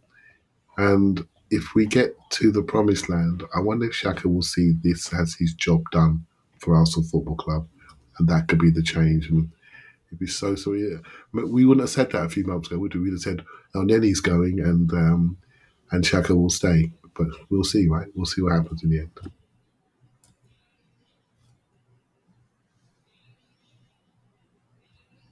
Elliot, you're on mute. Thank you for that. That's my professionalism card gone. Woohoo! I did the mute to stop the cough, but it all went tits up when it was my time to talk. The good news is a lot of people will say that me being on mute contributed the same level of discourse and analysis as not being on mute. But all I was going to say is I'd put the Elneny conversation in the same basket as the Nketiah one, which is when you're in the heat of an emotional run-in and emotions are high and good feeling is running through the fan base and the club because of what you feel like you're on the precipice of achieving. Is that the best time to start talking about, thinking about, and rationally analyzing, holistically analyzing the future of squad players who have come in and given you a few good starts? My belief is no. Do we want to re-sign a 30-year-old Mohammed Elneny, or maybe continue to build up, as Tim would say, build up layers of talent on top of the base that we're building? You could make an argument for replacing both Xhaka and Elneny, not because either of them have not been good, but because we can still get better. The thing I'll say with Xhaka, who I thought had a good game, is especially with the left side coming to life in this game and Martinelli being more involved and Tomiyasu creating a little bit more control on that side, Xhaka got the ball in a lot of really interesting pockets of space at the top of the box. Martinelli played him in there quite a few times. He doesn't lose it there. He does good things there. But what he doesn't have is that instinct to drive then into the box and take on his own shot. He's not a Gundogan. He's not a David Silva. He's not, obviously, a Kevin De Bruyne. And I'm picking really special elite talent players, right? He's not a Bernardo Silva. But, do I think we could go up a level if the player in that left half space who's getting the ball off Martinelli, off Smith Rowe at the top of the box, has a little bit more of an attack-minded orientation? Maybe. It's not to take anything away from Xhaka. One final point on Elneny, Paul, before we get to some of the end game stuff, because we still haven't talked about the anxiety-inducing finale here. So we got to get to that as well. Well, it does lead into that. So one of the key moments in that finale is Mohammed Elneny with a really important sliding tackle, the Nicolas Pepe open goal discussion, right? But Elneny had a really good all-round game. And that moment, he was on it in a flash, extended leg, takes the ball off the distributor's toe. I don't know who it was, maybe Daniel James or Dan James, actually. But anyway, just all-round really good game. Good on the ball. His positional sense gives us a security. And I think he's just opening himself up and feeling it at the moment, because you don't really necessarily always associate him with those clinching, sliding tackles, that first guy to the ball, the pouncing. And he just had he was pivotal to how we played in both halves. I thought he maintained his levels. Who is this guy? I love him. Keep him. Is he kind of our Henderson light in a way, right? In that Henderson's energy and work rate frees up other people to do things. He's not, I don't think Henderson is technically extraordinary, but he covers a lot of ground. He gives the ball to the other players who are going to do more of the work. Now, Henderson is a very good player. I'm not taking anything away from him. But in Elneny, I think you get a little of that, Clive, the covering a lot of ground, helping out a lot of players. Because I don't think this was a good Cedric game. I know some people thought he was all right. I thought Cedric was poor in this game, more on the ball than defensively. I didn't think it was a good Cedric game. But I think that Elneny help Cedric through games a little bit, if that's a fair way to put it. So do you think that that's a fair comparison and maybe a fair comment about Cedric as well? Yeah, fair comment on Cedric. I think he may have had the most passes in the game, and that always worries me. Right? Hey, we've won with a million shots, right? So it's not the end of the world, but defensively, I think he can be got at. Elneny's just a little bit wiser and how he fills gaps, and so if Holding goes out behind Cedric to go and deal with something, Elneny drops in. He's just more experienced on where to be. And I've really been impressed with defensive work around the edge of the area. And when he gets it, his first pass out is a really good one. And he's far more, I'm going to get it. He's not striding out 30 yards like Thomas Partey did against Man City in January. He's not going to do that, right? But he is thinking that direction. And again, it comes back to the layers that are ahead of him. He's on the staircase, so he can only pass forward. You're not passing square because there is nobody square. Do you see what I mean? It's all ahead of him. That's a good point. Mm-hmm. And he's got the wagon wheel to look around and just pop the ball off, right? So, yeah, he's really impressed me. But he's being himself. I think this is the thing I want to talk about. You spoke about Xhaka there, and Xhaka's doing everything for this team. I think if he could choose a role, he'll be part of a double pivot, a true double pivot. And he's a left-hand slot for that. And the team is developing into his something different. And when Nuno's come back in, we're going to be loving, if Nuno does come back in, by the way, we're going to be loving Xhaka just hanging left, shall we say, in left half position to give us some insurance for the undoubted chaos we're going to have ahead of him. And so your role changes on a different game, on a different day. But I will say, Elneny's he's allowed to be himself. And when you can be yourself in the dressing room, that's when you can sign a new contract because there's a role for you in this team, right? So good luck to him. Yeah. Yeah, and look, I mean, you look at his pass combinations. His most 20 to Cedric, right? Makes sense. Helping out on that side. Strong connection between those two. His second most to Gabriel. Again, not a surprise to me. You're still going to go back to the defenders a lot, especially Mohammed Elneny. He's still going to do that. Third most to Xhaka, who I think was playing more left 8. And then his fourth most was to Odegaard. 10 passes to Odegaard. And that's key, right? You've got to have your midfielders accessing Odegaard. I think when we've seen our attack struggle and Odegaard struggle, he hasn't been able to get the ball off those guys. And 10 passes from Elneny to Odegaard, that's important. You want to see that. And I think it's good that he did that. Look, he had the one bad moment during our scary period at the end. He had a bad giveaway. And Xhaka got back and took the ball off someone. I'm not sure who it was when they were in. I want to say it was like 4-on-3 or 4-on-2 for Leeds. But other than that, a really clean game, a really important game. Paul, let's move on. But do you have a final thought on it? No. Oh, okay. You talk about a head fake. Paul used the literal hands up, I have something to add feature of the recording window we're in. No, so I throw it to him the like little the handy professional thing. I am. I'm like, wonder what. Never mind. I'll turn it off. Otherwise, Elliot might ask me what I'm thinking. So you were testing the feature, but actually had nothing to say. Good head fake. Good. You know what that is? That's the podcasting equivalent of a dummy, right? Yeah. So since you've dummied it, I'm going to dummy it right back to Clive. Clive, at one point, we're 16 shots to 0, controlling the game, 10 men, no problem, no stress. I even tweeted, and this is why it happened, by the way. I wasn't expecting a relaxing afternoon, but I'll take it. And of course, that's what jinxed us. Leeds get a corner, they get a goal. And to be fair, it's very uncharacteristic from Arsenal. We've been very good at defending corners. And I have to admit, my instinct is it's a drop in professionalism. There's a guy unmarked at the back post.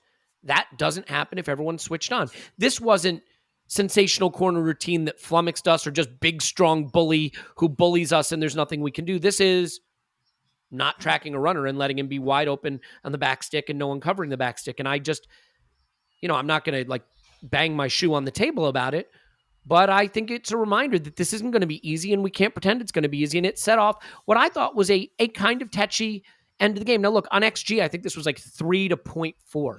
It's not that they battered us, but they did have a couple moments where they were in after that. And so it gave us a nervier finish to the game than we should have been. I am not the person who thinks we didn't push hard enough for a third. I think we were creating chances throughout the game, maybe not as many as we should have. But I am a little annoyed that we conceded this corner goal, and I'm curious. You probably had a much better view of it than I did. How do you feel about the way we defended that corner and how it led to the end of the game? Yeah, we just lost the challenge, and someone ran off us and scored. And to be honest, mate, I don't think it's a massive issue. I don't think it's a lack of professionalism. All right, maybe that's overstating it, but how about focus, right? I mean, we've been so good defending corners all season long. We lost the challenge at the front post, and we didn't quite have our zones in place on the back post, right? So we got attracted to the ball and didn't win it. And it was like the first thing they got near our box. We thought, let's go and deal with it. And we just didn't. And we got done. But I have to say to you, it did bring a lot of trauma into the ground. And I'm sure to everybody watching. And how tense were you? I mean, because it pissed me off when we did the instant reaction and Scott acted all relaxed. Oh, I was never worried. And I was like, what do you mean you were never worried? I was worried. I wanted to turn off the game. I didn't want to watch it. As it turns out, we got through it, but I don't think we got through it without any tetchy or nervous moments. I mean, they were in a couple of times, especially right at the death, where Gabriel does a really good job getting across his man to let the ball roll through to Ramsdale. Ramsdale had one poor clearance where he gave it right back to them. I thought we didn't go to pieces, but we didn't make it easy. Yeah, everyone was nervous, right? Everyone wants a 4-point gap, and we were desperate for it, and we didn't get it. We were thinking we weren't going to get it. I mean, it was really bad. I was sitting next to a guy in the stadium yesterday, and he was talking to me about goal difference in the first half. We've got to get our goal difference up. I tried to remind him that Spurs have got Norwich last game of the season, so whatever they need, they'll probably get. We need to get our goal difference. That's what people were talking about that. And towards the end of the game, said, I knew we need that third goal. It was just the old wounds of the Spurs 4-4 were prevalent in that stadium, right? Where you think it's done and it's just not. And I'm thinking, are we going to do that again? Are we going to really implode at a moment when we're right there? That was all it was, really. And we just played a few dumb passes. It was as bad as I had to go to the toilet. I didn't need to go to the toilet, but I went to the toilet in the middle of the game, and I just didn't come back too quick because then the game would be nearly over. It'd be closer to being over. I mean, I've listened to the commentary in the stands. It wasn't nice. I don't know what it is. I've said it on the podcast before. We're just all really invested now. We're in trouble. We've given our emotions, and if we get rejected, it's going to really upset us because we've told the team we love them, and if they don't love us back by getting us to the promised land, we're going to be really hurt. And that's it. I'm afraid I'm all in, mate. I'm all in. Yeah, we all are. Look, if you told any of us this past summer that with games to spare, we'd be locked in 5th place ahead of Manchester United, I think people would have been pretty over the moon at that, but that's not where we're at right now emotionally. There'll be time for analyzing it in a clear-headed way after the season, but right now, that's not the case. And I think it's funny. We will criticize players for not having the mettle, not having the strength, the fortitude to get a game over the line, and we can't even watch the game. We're leaving our seats and turning off our TVs because we can't even watch it. We're expecting them to play through it. Paul, you have a quick thought on the corner goal that we conceded? Yeah, I know it's not the done thing, but I'm going to assign blame here, and I think it has some import beyond this situation, which is we're playing a left back who's done a great job, but he doesn't play a left back. And to me, where's your left back when that guy comes charging through? I've heard Xhaka getting criticised, but he's in that row of 3 players. We have a very specific assignment for those 3 players who are in the middle of the box. They're supposed to block runners, and they do block runners, but 1 or 2 of them peel off the side around the back. Tommy, of course, naturally moves to the front post with everybody else because that's where he thinks the ball's going. And let's face it, he's a right back, so he tends to be very tuned in to that first ball. And now I know that's a little harsh on him, and he had a great game, and it's not a criticism of him because he doesn't play there all the time, but he also doesn't practice like the emotional wiring that comes with set pieces, knowing how to adjust what's going on is all at feel at that stage, that level of nerves. He moves to the ball instead of staying back. Now, I could be wrong. I'm no defensive set pieces coach, but I do think it at least talks to the issue that Tommy could be playing great at left back. There'll still be situations which he's just not wired that way because he hasn't been playing that way on a regular basis in our system with our set pieces, with our patterns of play. There'll be certain situations that pop up that will expose somebody who doesn't play there all the time, no matter how good he is. And, we'd be looking at the Spurs game saying who should be playing where on the right, who's right back, left back. And for me, I'd put Tommy back on the right. And you have to. We'll come to that, but that's not even a debate in my view. Yeah. But this kind of feeds the point that if you put Tommy under enough pressure on the left-hand side, you'll see that he still needs to learn certain aspects of the system along the way. So maybe that's a little harsh, but that's how I call that corner kick.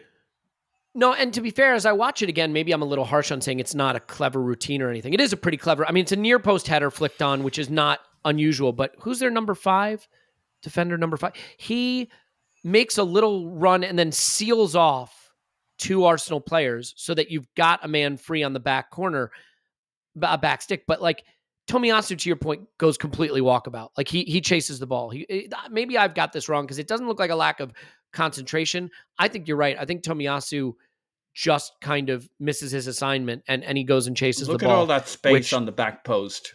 It's the space he vacates. Yeah. I mean, if you're zonally marking, which clearly we are, his zone has to be the back post, and if you leave it, there's no one there. So, all right, fair enough. I mean, look, it's a goal from a corner kick. We haven't been guilty of doing that. I'm not particularly worried about it.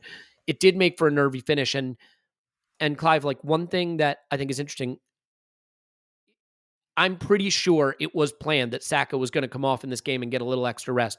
He was not brilliant in this game. He was not bad in this game. We did more up the left-hand side, so he wasn't quite as involved. Still did his good work, but he has looked a little tired, understandably. He's played every single game this season. A lot of minutes. He's, in our top 2 or 3 for minutes for outfield players this season. And I'm glad we got him off for a little bit of rest, but I can't say I'm so glad at the performance we got from Pepe. And look, if you bring Pepe on at home against relegation-threatened 10-man Leeds on a sunny spring day, and he can't cause any havoc and he can't find ways to create openings, then you really are in the realm of when can I bring on Nicola Pepe? When can I trust that he's going to influence a game? Because to me, if you didn't tell me anything about this game other than we're going to be 2-1 up on 10-man Leeds at home on a sunny day and we're going to bring on Pepe, I would have said tailor-made situation. It didn't go that way. Now, I think people, myself included, are maybe too harsh on how poorly he does when the keeper is up and the goal is empty. Dan James is very quick. He probably can't beat him for pace. I think cutting it back inside is wrong. He's cutting back into the help. He should push and run, or he should keep going straight and let something develop. But it's not just that moment, Clive. I thought it was a poor cameo and one that leaves the role of how to use Pepe in this run-in very much in doubt. Yeah, well, the first lesson you need to have is you don't bring on Nicola Pepe when you're looking to hold on to a lead. I don't think that's his role. The last brilliant game he had was the game where we needed to retrieve a goal. So you're saying bring him on when you're chasing? When you're chasing. It's as simple as that, yeah. There was I'm not sure if it just went to 2-1 when he came on. Paul will no doubt remember. It was, yep. Yeah, just went to 2-1. At that point, and I'm glad he brought him on because I think this is the time to bring him on. If the guy that's ahead of you goes off, the hierarchy says he should be the next guy that comes on. But for the game, potentially we could have brought on, say, a Nuno for that, to be an attacking fullback defensive option, and just seal the game. I used to like when Arteta used to bring on Maitland-Niles and Nuno at Burnley, for example, and almost have like double fullbacks, wingers, if you see what I mean, in a 4-4-2 block and say, yeah, we're going to break on you in wide areas, and I quite like that. But for the dressing room, this is the time you bring on Pepe, and I just felt he just wasn't at the pace of the game, wasn't in the room, wasn't engaged, just wasn't there. He didn't do anything massively wrong, but everything in his movement told me you don't look sure of yourself. You know what I mean? We can have a little critique of Cedric, but that's more he's playing to the top end of his talent. Do you know what I mean? Pepe's got a lot of talent, and he's not at the level confidence-wise or engagement-wise or inclusion-wise, and Arteta's trying to include him. I applaud that. My views around using the extremities of the squad. I applaud that. We got away with it. It's quite interesting when I watched him. When he's different to Saka. So Saka holds his width really, really strong discipline-wise. Pepe doesn't. When Saka gets people coming over to him and he triples up, he always manages to find that one lane out to Odegaard and then disappears, and suddenly we got an overload somewhere else. He understands exactly the model by which we're playing. Pepe gets it, slows it down, knocks it back, and then he just does his own thing, right? He's just not playing the way we play, and it's immediately obvious. But what he does do, when the ball's on the other side of the pitch, he gets into the box. He really does. There was a couple of occasions where he gets into the box, and I'm sitting there watching thinking, you know what? You're different to what we have. I'm not saying you're our future, because I think I think it could be done for him. But we may need a goal from somebody at some point. And he does put himself into the box, in running lanes, in passing lanes, and we all know he's got that left foot first time around the corner. He can do stuff. So don't count it out. I should learn a lesson. Rob Holding had clay feet. Now he's looking like unbelievable and scoring a massive goal at West Ham. Yeah. Elneny sideways, Mr. Sideways. You know what? He's pinging passes over the top at West Ham to people running onto them, right? So I'm not going to do it at this moment in time. We need them all. We will need them all at some point. At this moment in time, let's just get there, and then we can reassess the squad at the end of the season what we need to do. But I think we can all see there's a potential ending for him. But again, listen to Arteta. He still respects him, says he's training well, he's doing all the right things. So, again, much otherwise like he wouldn't be playing. We know that, right? Exactly. He wouldn't be playing. Someone else would come on. He seems popular within the club. So I'm not sure we're going to re-sign him. He's on 140 at the moment. He's a record signing and potentially is made to get back if he has another deal for him. But I'm not going to count anybody out at this moment in time because right now, mate, we got 3 massive games ahead, right? And we're going to need them all. Yeah. I mean, Paul, before we just have a quick talk about the derby, and there'll be plenty of time to discuss that on the pre-match live stream, on some Patreon content we got coming up, and obviously after the game and during the watch along, all the content all the time. But just a final thought on Pepe and the end of the game and the way we managed through it. I mean, I think the good news is we have this tendency to stereotype what past eras were like or past moments in the club's history. In my mind, Arsenal teams of the past would have found a way to drop these points. I'm sure if I go back and look, that's not true. And there are plenty of games like this where we're 2-0 up, it got back to 2-1, and we went on to hold on. But we did hold on. Thanks to some good Gabriel defending, thanks to some good Xhaka defending, thanks to some nervy moments where we held on to it. And I would like to have seen us have a little more control over the end of that game, but so be it. The Pepe thing is interesting, right? Like, I mean, people are going to rightly focus on that moment when the keeper is up and feel that he should do better there. The more I watch it, the more I'm not totally sure what I want him to do. In terms of that moment specifically, I'm pretty damn sure that cutting back into the helping defense is the wrong move. I am somewhat convinced that he doesn't know the keeper is up. Now, I'm not saying he should shoot on goal from there. That's not my point. I do think if in his mind he knows that's an empty net, he continues to run the direction he's going and lets the play develop just a little bit longer till there's an opening. But specifically with that moment, I think you feel a little more sympathy for him than some other people. So do you want to provide that viewpoint? Yeah, look, I think he got it wrong. That's pretty obvious. Okay. But yeah. I don't think he expected to be in that moment. I don't think he thought that was his role to score a goal right at that point. Elneny does a sliding tackle that squirts the ball, and he's like, normally the thing is, should I run into the corner? Should I hold up and wait for some runner? Like, he has a moment where if his head's right, he hits it first time. Or he assesses it's not a bad option to chop back and hit it on your left foot when you've a world-class finish with your left foot, if you've read the situation right. And he hasn't got it right with Dan James. Like, he blinks and Dan James is on him. And so he has like half a second to get it right. And if his head isn't right, and it isn't, but like players who haven't played for a while, they've a chance for a tap in and they screw it up. And like life goes on. It's a moment in a game. Eddie Nketiah, all those games ago, with a chance to put a header in at the back post, misses the post, misses the goal. What does that mean? It means he doesn't get a lot of chances in front of goal, and there's a really big and important opportunity, and we hate him for that moment because of it. And right now, we hate Pepe for that moment because of it, but we also know his performance on the day was a lot more than that moment, and the concern is his overall performance. He wasn't really dialed in either, and I think Clive's right?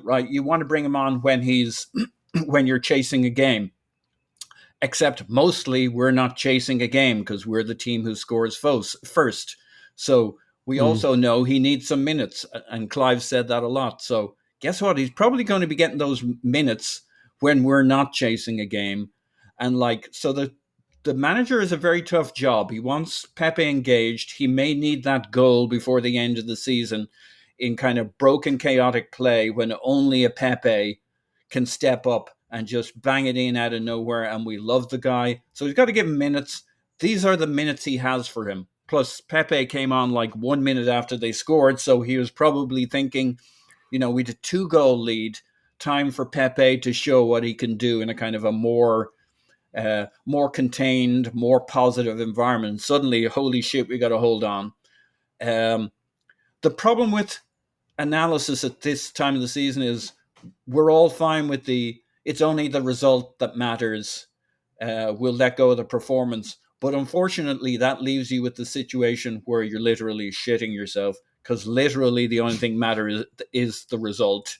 And that's not much protection until, like, it's a great protection after a game when you didn't play as well as you liked, but you got the result. It's no protection in the middle of a game when it's not, when you're ahead and you're playing well, because the only thing that matters is the result. And in football, variance, shit happens.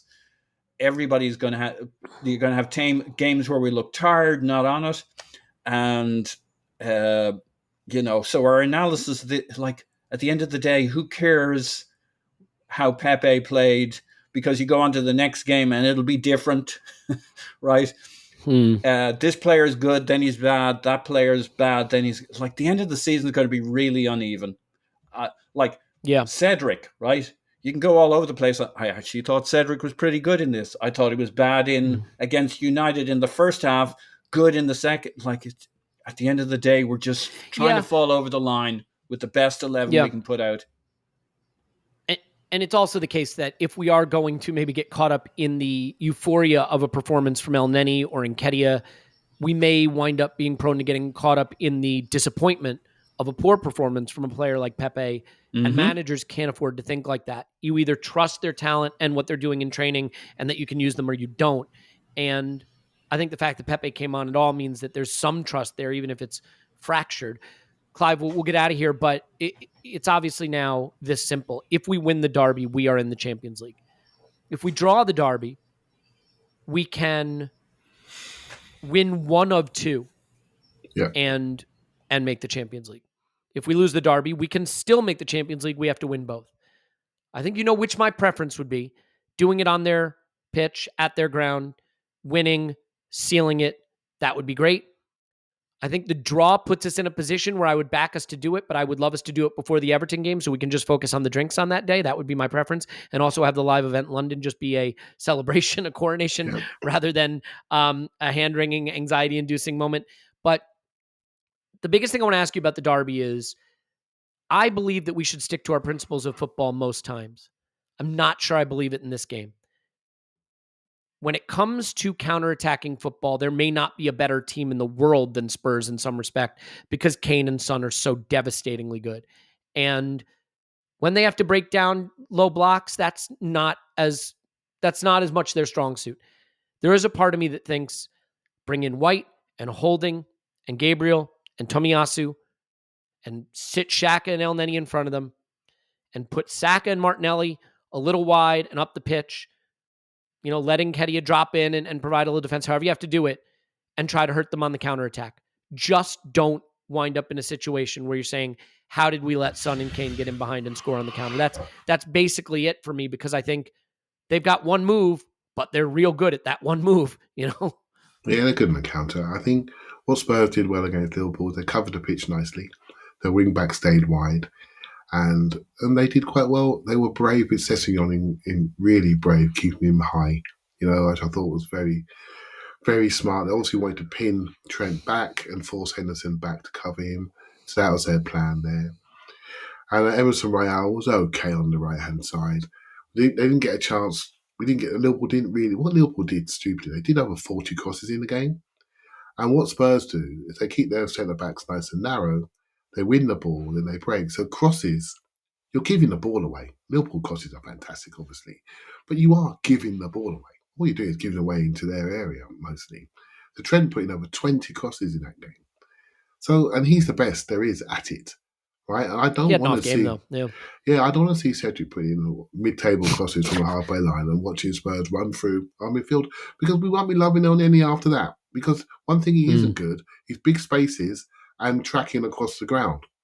So let's keep our distances nice and tight. Let's overload the centre of the pitch like we did the other day. If Ben White comes in for me, I'd have him at right back straight away. I would give them nothing. Let them see big bodies in front of them.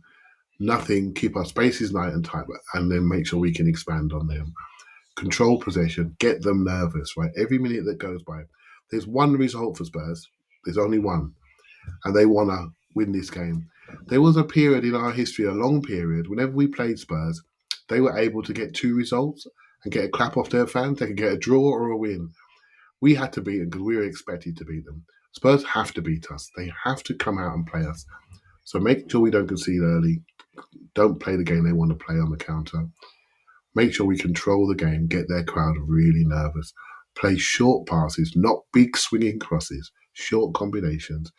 Technically test them, move them, get them into collisions, get them into foul trouble, get into bookings, things like that. Make sure you're tight on Kane, because Kane fancies his little sweeping pass out to the right-hand side. Kulusevski's a decent player, someone we know about. So, yeah, I think it's going to be interesting. I think the wing-backs worry me a little bit, because I think that might stretch us out. But we can stretch them out by being brave and playing behind their wing-backs, keeping Saka and Martinelli wide and high, and say to them, okay, we're going to get you Romero out, we're going to get Davis out, and do you fancy it? And by the way, we've got a centre forward that can run through. It's going to be an interesting game of chess, right? Interesting game of chess. But please, not 40 Cedric crosses, please, for this day, because we could be in trouble. You got to have Tomiyasu on the right side, though, right, to shut down Son. I mean, I think so. Well, this is why I go Ben White. I'm thinking. I'm thinking this, and I think it's important that when you play against Kane, you have physicality. One little worry yesterday was Gabriel's booking. That's the booking. That's the one thing I don't like about him. He dives in sometimes on the halfway line, and that was so unnecessary. He arrives at speed. Again, it's all from a good place. Desire to do well. It's not a bad thing. It's a desire to do well. But you've got to be physical. Gabriel had one of his best games ever against Kane, and he had White next to him. So it'll be interesting to see what we do here. Will he go Nuno? Who knows, right? He might go Nuno and Tomiyasu right back. It's going to be so interesting to see what he does. But hey, look, I'm beyond nervous already. I don't want to think about it, to be honest. Yeah, I just want it to be over with. I mean, there's a part of me now wishing, why didn't we play this game in January so we didn't have to deal with this? Well, that's another narrative, isn't it? There's a lot of people that say, we ducked out of the game, and so that's going to fire up Spurs. I'm not thinking that. I'm thinking, let's see if we can mess you up at your stadium. Let's see if we can mess you up completely and kill the party. But hey, it's going to be a very emotional occasion. A lot of young players in a cauldron, the likes of which they haven't really faced before, with a prize on the line, the likes of which they haven't competed for before. We're gonna need a really great performance, but I think it is a day for discretion being the better part of valor. And it's hard. I'm torn in a way, because I thought Liverpool looked most dangerous against Spurs, pressing them, because Spurs center backs are crap at playing out. I mean, Dyer can't pass. I don't know. Are they going to have to start Davinson Sanchez, or who are they going to have? They've been going with Dyer, Romero, and Davis as three centre backs. Davinson Sanchez came on, and was it an injury though? I can't remember now. He came on in the game. I can't remember now. Yeah. Well, I mean, we'll see. Yeah, I don't think that they're great at playing out from the back, but the challenge of pressing them is, if they get past you, you're dead. The one thing none of us will feel good about is if we're looking at that game saying, we knew they were going to try to play long to Son and Kane and we let them do it. I don't think we will let them do it, but we'll see. There's plenty of time to cover that. The nerves are fully kicked in, though. So it is going to be hopefully a week that lives long in the memory, but I am excited for it to be over already. Let's leave it there, and we'll do a little bit more previewing this match as we get closer. So that will do it. Once again, last chance to get reviews in if you want to be entered into the drawing for free Patreon. Thank you so much for doing that. We really love you, and just love you for being here in general. Paul's on Twitter. Pause my pants. Thanks, Pause. Woohoo! Clive's on Twitter. Clive PFC. Thanks, Clive. Thank you very much. Nice long one for you today to take all our minds off what is now a march towards immense anxiety. But this is it. Win, and you've hit every goal you could possibly ask for in the best possible way. So I hope that they will approach it with the excitement of what's on offer for them, because as Clive pointed out, Spurs have to go try to win that game, and the pressure is on them. We can achieve our goals without this game. They cannot. So let's see how it goes. We love you. And for the love of God, we will talk to you after Arsenal 10, Spurs 0.